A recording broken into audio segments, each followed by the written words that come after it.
From our studios in New York City, this is Charlie Rose.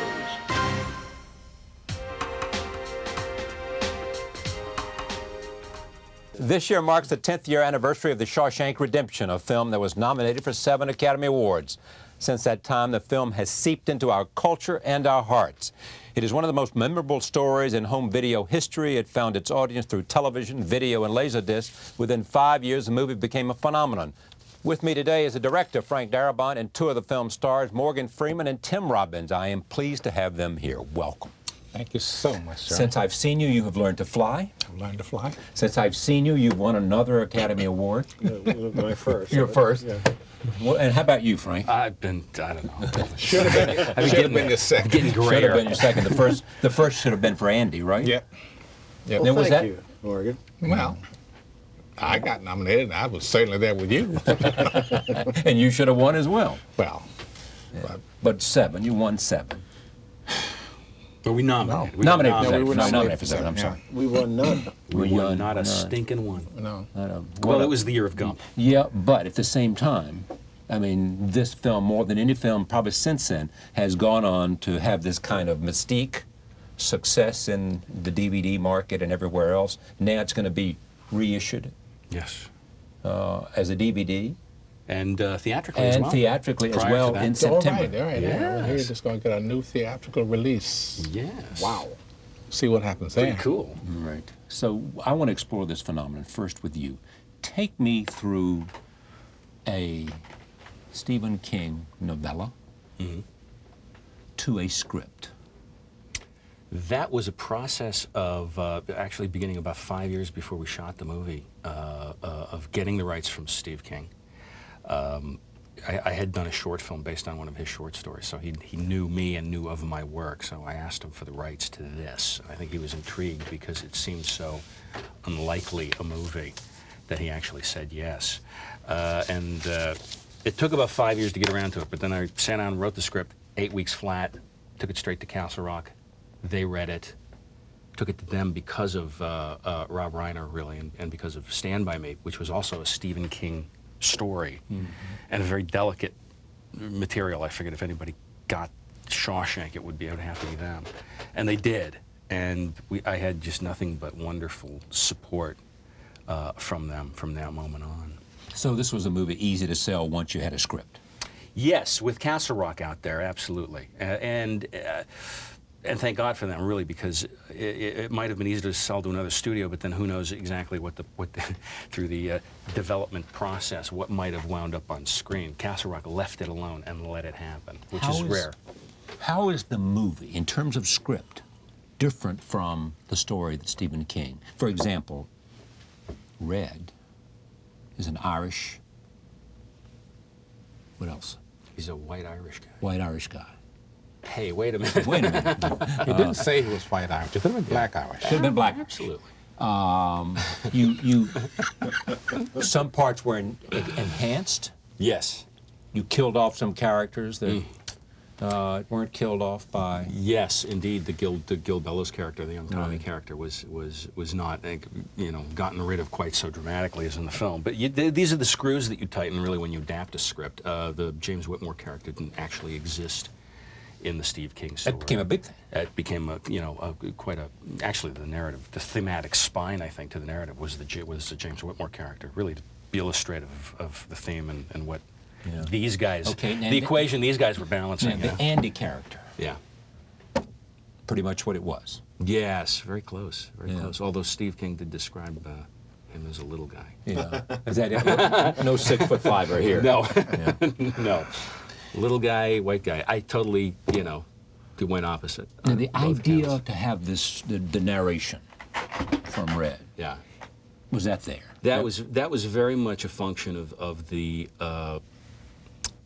voice that Steve King used to tell the story. It was a first-person narrative. In a sense, the story was narrated by Red. And that voice was so strong and so present in his story, and I really couldn't imagine the movie without it.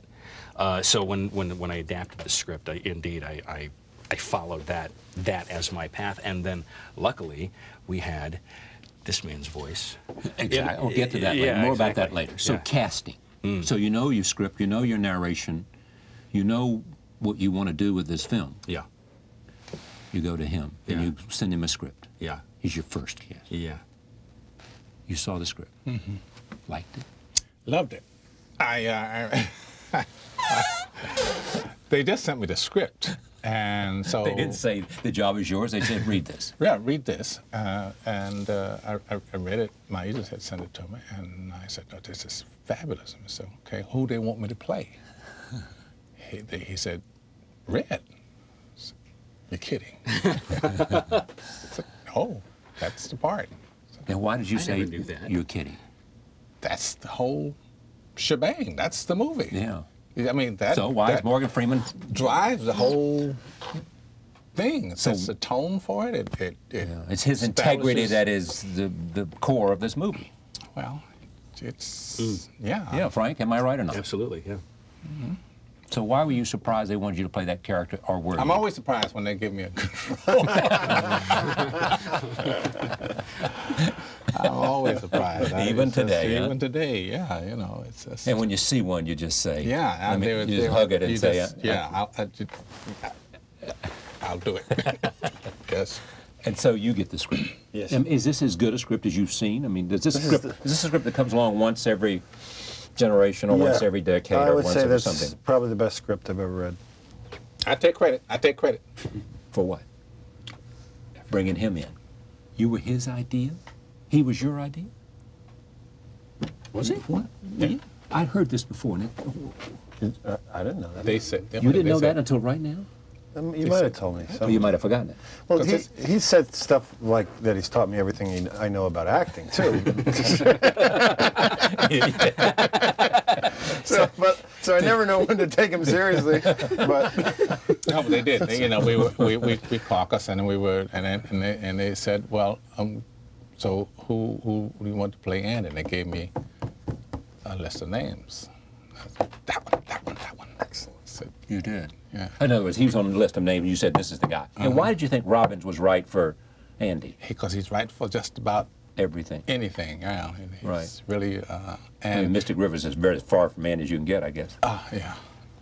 And, they were just actors who you want to do certain things with. And he's the guy. Now, is this the way you operate? You show your lead here, a list of people that might be associated with him, whatever the largeness or the smallness of the role is, and say, tell me how you feel about this? I solicit ideas from everybody around me, and certainly asking the actors who are already committed who else they might have in mind is never These a are bad people idea. we're thinking about.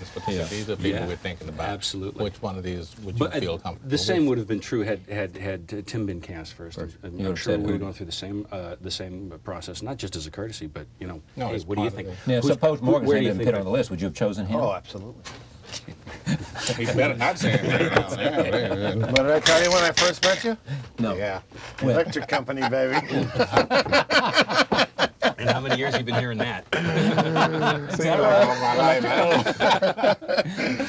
But it was really seriously just the script. There's no. You probably wouldn't have had any problem with other studios because the script is just it's a blueprint for great script writing. Yeah. It's really if you're studying script writing, it's the one. to Okay, read. but tell me what that means. I mean, it means the characters and what they say It all and... rolls off the page. The descriptions are great. The visual, your idea that you get of what it is visually, you get the tone in the writing, you get the character development. There's all the right things are left out, which is a hard thing to do. Mm-hmm. The subtext that some writers have a tendency to want to put in there, just lays back on it.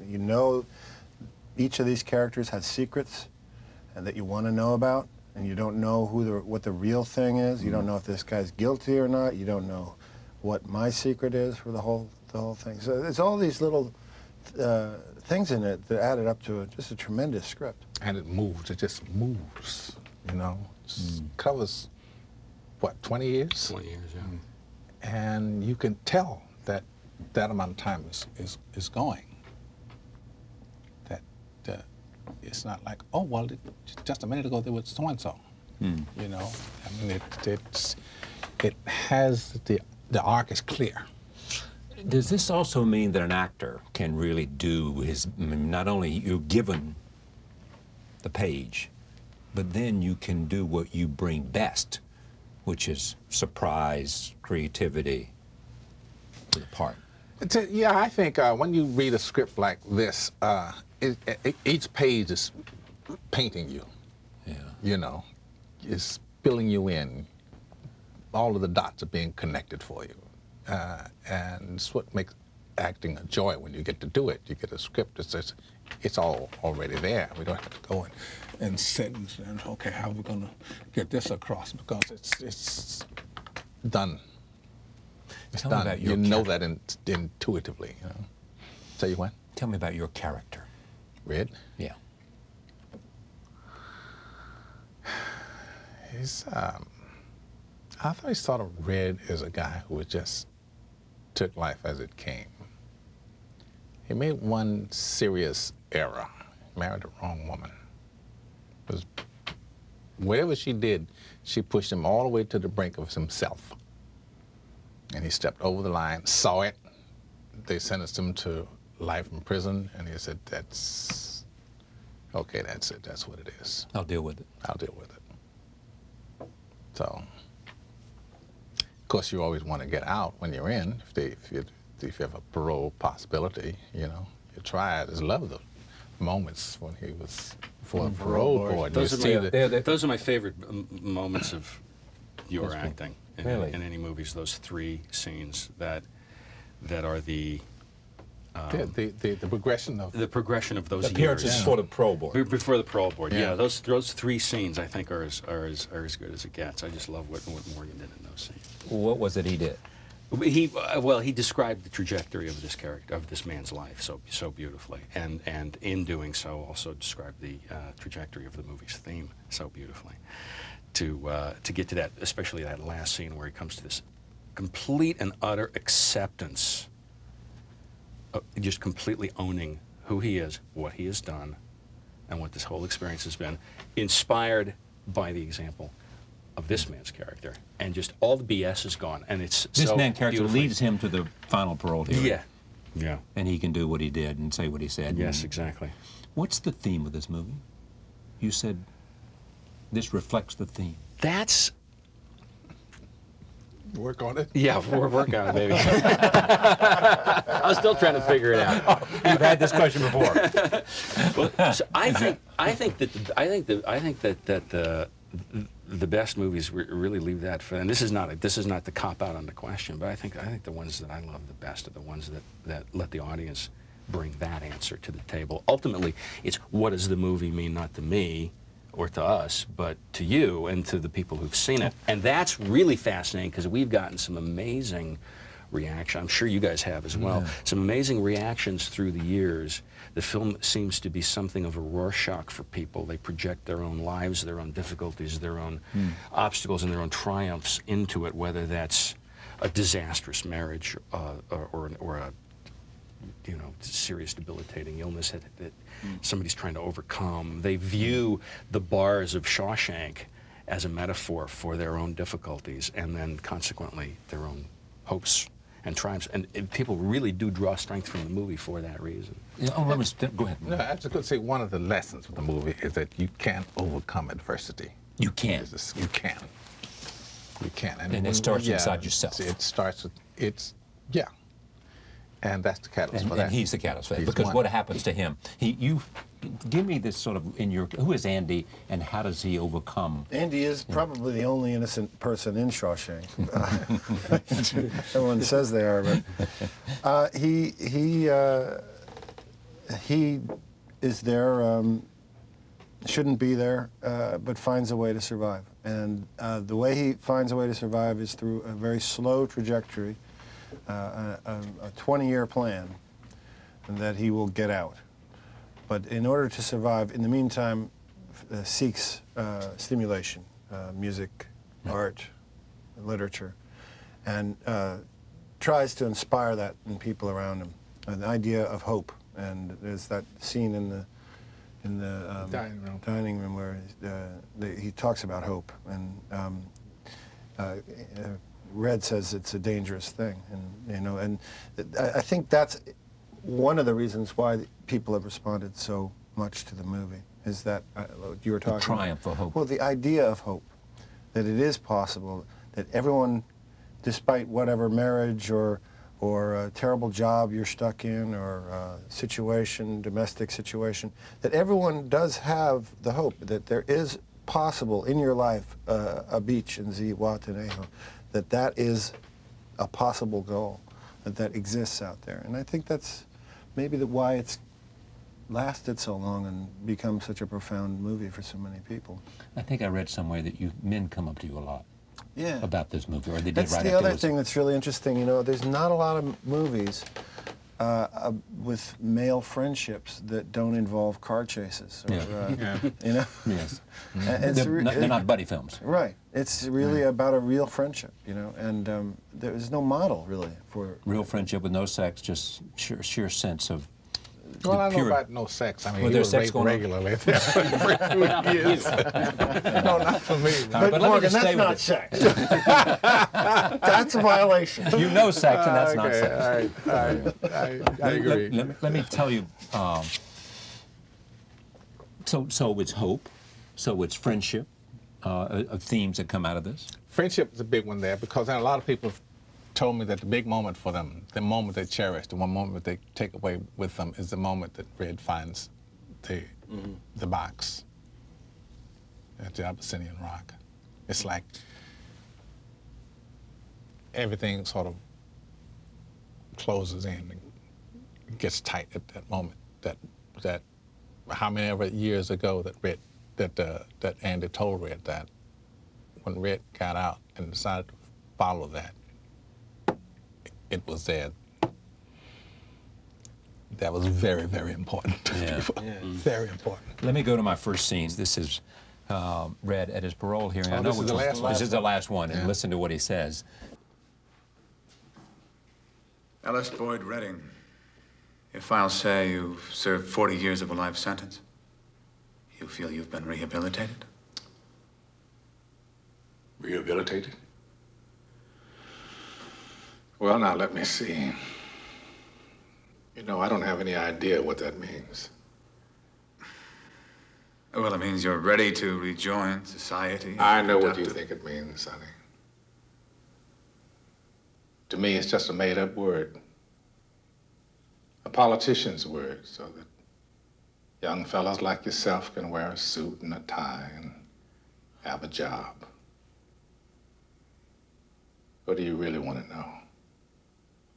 Am I sorry for what I did? Well, are you? There's not a day goes by I don't feel regret. Not because I'm in here, because you think I should. I look back on the way I was then. A young, stupid kid who committed that terrible crime. I want to talk to him. I want to try to talk some sense to him. Tell him the way things are. But I can't. That kid's long gone, and this old man is all that's left. I gotta live with that. Rehabilitated. It's just a bullet word. So you go on and stamp your form, Sonny, and stop wasting my time. Because to tell you the truth, I don't give a What did he, we're not talking about the movie, what did he, Andy, teach you, Red, that you said, and that, what was that? There is hope. There is hope. There is hope. He's out. Because he's out in his mind. He's out, period. He's out. Outside, gone. Yeah. That was a feat. That was... You were there. That was something. 20 years of tunneling. Just one man with a little ice axe, chipping away at solid rock. That's You make up your mind to do it, you can do it. How do I know? My friend did it. Your friend did it. I love the effect that that has on him in this scene, though. There's a man who's got no more lying left in him. He's got no more masks. That's what I'm saying. I thought that was part of it. And he is so totally... There's a guy who's to some degree already free because he's been completely liberated to the point where he can look these guys in the eye and tell them exactly what he thinks. It was just noticing that, and that's such a beautiful performance there. But did you notice how slow that dolly was? Mm-hmm. That creep in. Yeah. It was just, he started around here, and by the time you had finished, it was here, and it had been about 2 minutes. I don't know. It's very, very difficult. I was thinking That's a very difficult movement. When I was watching that, I thought you were just holding it. I was saying, boy, Frank is just holding that shot. He's going to be there for the entire point. Yeah, but I love when that happens because when you get to see a performance like that without cuts, where you see the development of the line, where you see it's not manipulated with someone else's emotions, just to allow the actor to keep going forward. I love that. That's thrilling for me, those scenes. Scene like between the two of you in the shadow of the shadow of the prison wall, when you guys are talking about Mexico, when you're talking about your dream. Roll tape. He played a mean harmonica as a younger man. Lost interest in it, though. Didn't make much sense in here. Here's where it makes the most sense. You need it so you don't forget. Forget?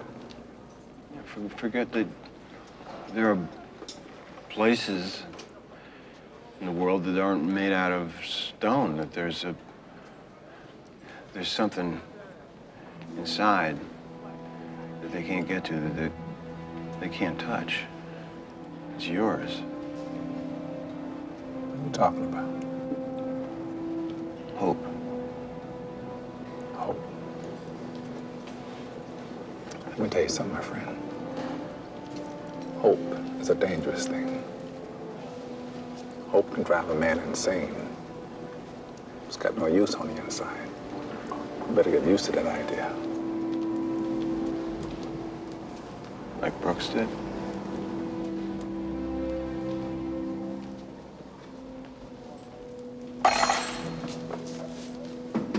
Why does he leave then? And was We that in the got word script? that Brooks had killed himself. Right. We got word he killed himself outside because he'd been free. Right. And in fact, he was an institutional man. Don't want to hear this kind of stuff. And it's true, you don't. You know, you're in here for life. You're in here for life. Hoping you'll get out is a waste of time. Total waste of time. Bring your mind here. Deal. Or you'll go crazy. Oh, you're going to go insane, yeah, you know. Your character has courage. He doesn't seem like a courageous guy when you meet him. He seems like a guy, you don't know who he is. You know he's been victimized by this events that lead him here. Mm-hmm. But up on the roof, an extraordinary scene on the roof, where you could have been pushed over and nobody would have known different. But you live by your wits and by your courage as a character. I think the wits, yes. I'm not so sure about the courage. I think in those moments, like he does that, and there's the moment where he locks himself in the warden's office and plays music and knows he's going to get punished. I think he just needs to feel alive. I think it's that thing that happens in institutionalization where your senses get deadened and you just need to burst out of it and feel alive, to get a beer on the roof. Yeah. Or the goals are simple, you know, to get some beers from my buddies and to hear some Mozart. That's after the fact. I think initially this was a desperation not to get thrown off the roof. I tell you what I can do for you. I can do something for you. Right. Well, yeah, I think he knew he was going to propose that. I didn't think he didn't think he'd be on the ledge so soon. Oh. But I think he knew that he had formulating a plan. a way to yeah, he was gonna propose this plan in order to just, what was a very simple goal, but just to feel alive, just to shake it up a little bit. I don't know if that's courage or maybe it's just out and out recklessness. It is defiance, and defiance, some would say, is freedom. Yes.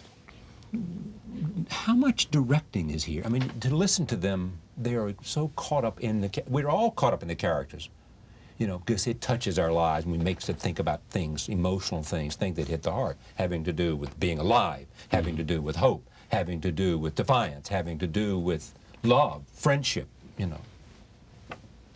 Well, there are all those issues certainly that you carry in your. You've both directed, Right. so you can back Yeah, me I up heard on him this. directing when he's talking about the, you know, clearly that was a man that thinks about directing. You're always trying to maintain those conceptual thoughts, aren't you? Yeah, those emotional issues, those thematic issues in your head. But at the same time, you've undertaken this huge technical challenge as well, and you're trying to just stay alive, you know, day by make your days, you know. And so you're balancing that big technical challenge, really, which any film is, with those finer, more ephemeral things, and it gets a little schizo sometimes, I find. Two things. Number one, this film was not received universally as a big money winner, a big, huge critical success. More critical success than financial success in the beginning. We got extremely well reviewed, except in a few key areas. So the perception was we hadn't gotten well reviewed at all, you know, because the 5 reviews that people read across the country are the ones that kicked our butts. From big papers? Yeah, it's got, you know, like the LA Times and the New York Times. New York the New Times. York, yeah. For some reason, we just thus has it ever been. Chicago Sun-Time. Roger Ebert? Yeah. Didn't like it. He did. He did like it. That's He what did. I thought. Yeah. And then wrote a review, like when Green Mile came out, wrote a new review for Shawshank, which was Green Mile is even another better, film yeah. that Frank did. Yeah. But that you know, that's the way it's always been for my movies. Green Mile, Majestic, same thing. You know, Did well in DVD sales. The Sacramento Bee loves the movie, and so many other folks who saw the movie loved the movies. But those like key Kenneth Turan in the LA Times hates me, and you just can never get a good review in those very visible places. But that's not the point. The reviews really aren't the point. But is this the what point counts also? is what the public thinks, and there we've had enormous. But did you have it in the beginning? For the people who saw the movie, absolutely. No, but word of mouth was good, so they liked it. But They liked it. Were there lots of them? In other words, was the box office success? It's not enough No. when you have a movie, if you don't get immediate Over the first weekend. crackle word of mouth right. that You both must the see studio. this movie right away. Yeah, kind of yeah. stuff, If you don't get that right off, there are a lot of people who went and saw it. I remember guys telling me, "Boy, that was a great movie." I told my wife about it, and she said she didn't want to go see a prison movie. So you don't get. And then that was the problem of the title. Yeah. Yeah. I saw this movie. It was really terrific. It's called. So that's it. That's exactly it right there. You know? I like his riffs on this. Yeah. What? Oh, This- God. this- I had this- someone else the other day. Scrimshaw retention? Or? Scrimshaw reduction. Yeah. Hudsucker reduction. Right there, got that. Somebody said I saw you in Shawshank, man. Shimshunk. Yeah. I get Shimshunk reduction, Shimshunk redemption. Redemption, Shamshaw. Sham, Shank Sham. But you weren't worried about this when you kept the title, huh?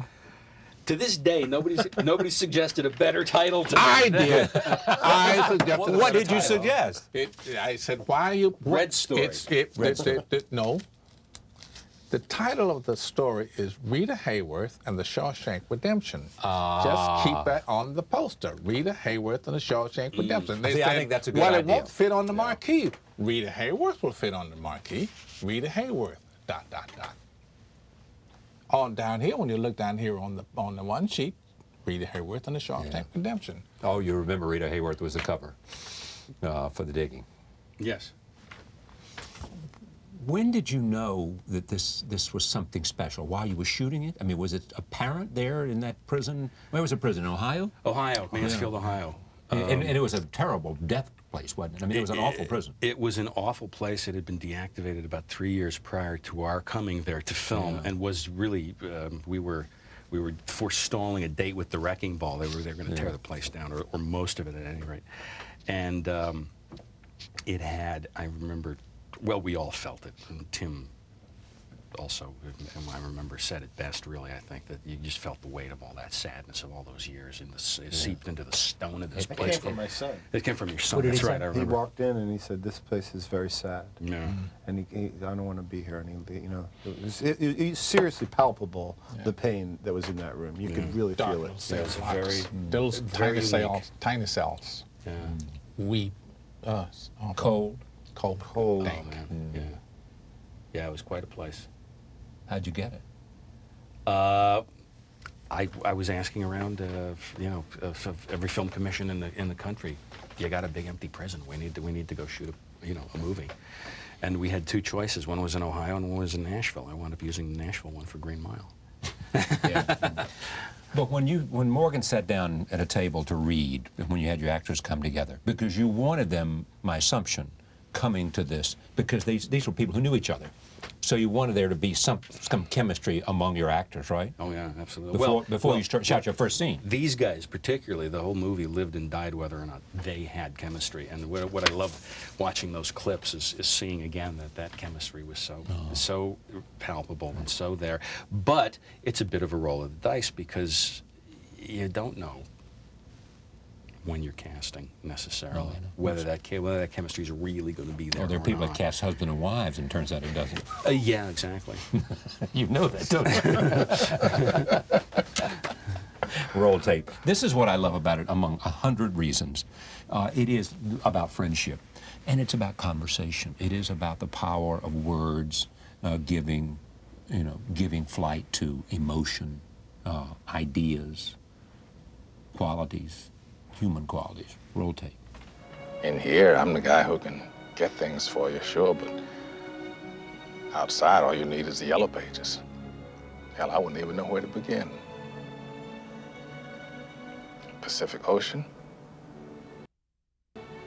About to scare me to death, something that big. Not me. I didn't shoot my wife, and I didn't shoot her lover. Whatever mistakes I made, I paid for them and then some. That hotel, that boat, I don't think that's too much to ask.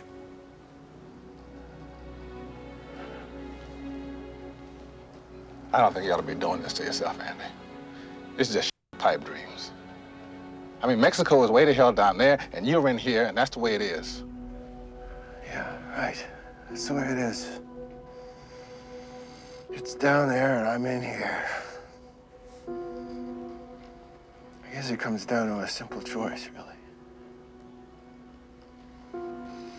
Get busy living, or get busy dying. Did you like the way he shot that? Yeah. I did too. It was one of my favorite days of filming. Because? Because of what you were saying before, is just the sheer, and like that scene in the the sheer simplicity of pointing the camera at the actors and letting them do their job, taking the text, finding the subtext, and delivering it. When you're directing, this oftentimes it's like leading a three-ring circus. But there are days like that. And I remember very distinctly the day we shot that, me just sitting on an apple box and just staring at these guys for hours. And they were showing me my movie again. You know, the one I had in my head when I was there alone at the computer writing it, doing the adaptation. They were showing me my movie again, and it's so lovely to be reminded from time to time in the three-ring circus of directing a movie what your movie is. And that's the essence of the movie there, you know? So I didn't really have to do a damn thing that day. I just had to make sure the camera was in focus and sit and watch these guys do their brilliant work together. It was a real thrill. How many takes for that scene? Not a lot of that, I don't think. I can't remember. Not that We many. did maybe Three. 4 or 5 or something like that. Maybe. I remember 3. Might have done 4 or 5. Mostly. I'd have That's to one of those moments when you're shooting, that like you say, that scene is really the movie. So all the stuff you've been doing leading up to it, once you get to that day when you're going to do that, it's there. It's ready to go. You don't really have to spend much time agonizing over it. Whereas if you scheduled that in the first couple weeks, it would have been impossible. You wouldn't have it. It wouldn't be so much. You wouldn't have learned, absorbed, Right. felt. We did shoot most of it in sequence. In sequence, yeah. We did, yeah. Because That's yeah. a wonderful part about doing a movie like this, because you actually do grow with the part, you know, and it's easy. And their relationship also grew during the filming. I mean, their relationship as human beings. Just as just as friends, just as to you know, Tim and Morgan, the actors, sort of bonding as people, and that I think showed up in the characters as well. It was a great advantage to be able to shoot in. We weren't in strict continuity, but we're definitely in continuity of years. So we would shoot out, say, 1947, and then move on to 1950, whatever. So the first parole thing that he shot was early in the schedule, and the last one was very late in the schedule. You know, and that was, I think that was really advantageous to do it that way. Two things can be said. One, movies like certainly Casablanca and perhaps even Citizen Kane may not have been as sort of, did not certainly have at their opening what they later grew to have. I mean, powerful take on. It's a Wonderful Life, too. Wonderful Life, too. Another perfect example of that. When you look at this now, where does it rank within the kinds of film experiences you have had? I mean, how many are there like this? 2 or 3? I think there were 4. 4? Mm-hmm. Daisy? One, Unforgiven. Unforgiven. Driving Miss Daisy, and Glory. Glory. Yeah.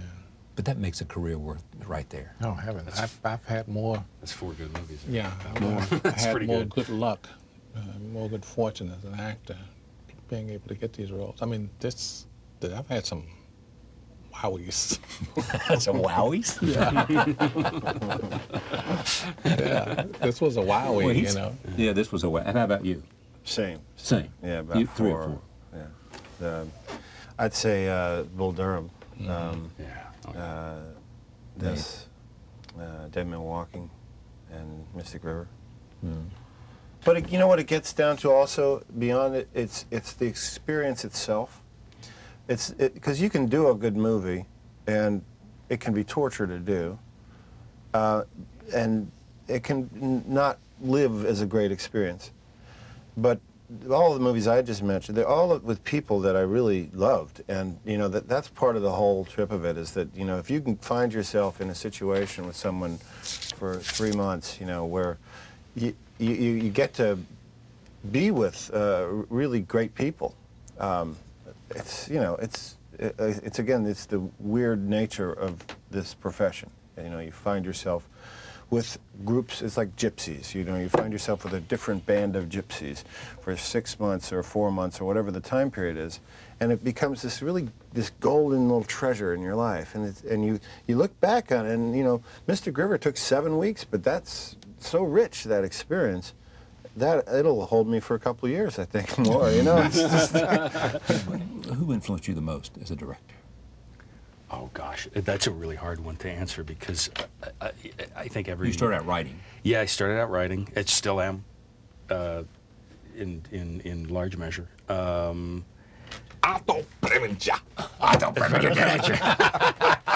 You're only saying that because I've lost my hair. You don't know something I don't know. What I want to know is, after 10 years, why do I look like I've aged the most? That's what I want to know. You don't. You guys, This is all white. Yeah. White. I think every movie that touched my heart in some way, or stirred my intellect in some way, has been an influence. I mean, whether it's Citizen Kane or whether it's you know, a Kubrick film, 2001.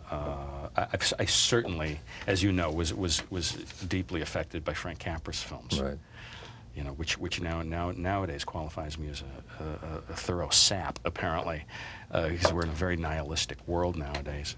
But maybe not so much, because every once in a while you pull a rabbit out of the hat like this, and people go, "Wow, that said something hopeful to me." Let me close with this. Did you guys know, as this was happening, that something special was taking place here? No, I never know. I can never tell in a film, because you have moments. You don't have a whole film. You have moments, and we'll work together, and we know that, you know, we nailed the moment, but you don't know if you nailed the film. But can you nail the film? He's got to nail the film. He's got to nail the film. Yeah. Same thing, or Yeah, not? yeah, You knew that you had good moments. yeah. But we didn't know. You don't know. You have good text. You have good actors. You do your job every day, and you hope that you have something Good good at the shooter, end of too. it. Shooter. But Deakins, Deakins, fabulous yeah. cinematographer. Was it Really hard to great. cut? I mean, this ended up how long? 2 hours and 22 minutes. So did you start off with what? Three It and was a like half? 3 hours, 3+, something like that. It wasn't hard to cut. And 'cause then he's- again, you know, we saw it when you saw the movie. You know, we all knew it was really great, Yeah. Once you see but it, we didn't know Yeah, that it right. was going to be what No, it became. no. either. Exactly right. There's one thing, you know it, love it, and like it, and think it's great. The other is this another level it went to where it becomes a classic. Yeah. which was a very slow build over a period of 10 years, and now we get to do our special 10-year anniversary. With, how many films get that? I mean, that's fantastic. Isn't that great? So let me just end there. A 10th anniversary edition of the DVD will be released in September 2004, along with the re-release of the movie to 11 theaters nationwide. Shawshank Redemption, Castle Rock's entertainment production, directed by Frank and starring Morgan and Tim and wonderful actors, some no longer with us. Congratulations. Thank you. Happy flying. Thank you, Frank. Charlie. Great to see you, as always. Thank you. Thanks, you. Charlie. Shawshank Redemption, 10th anniversary. Thank you for joining us. See you next time.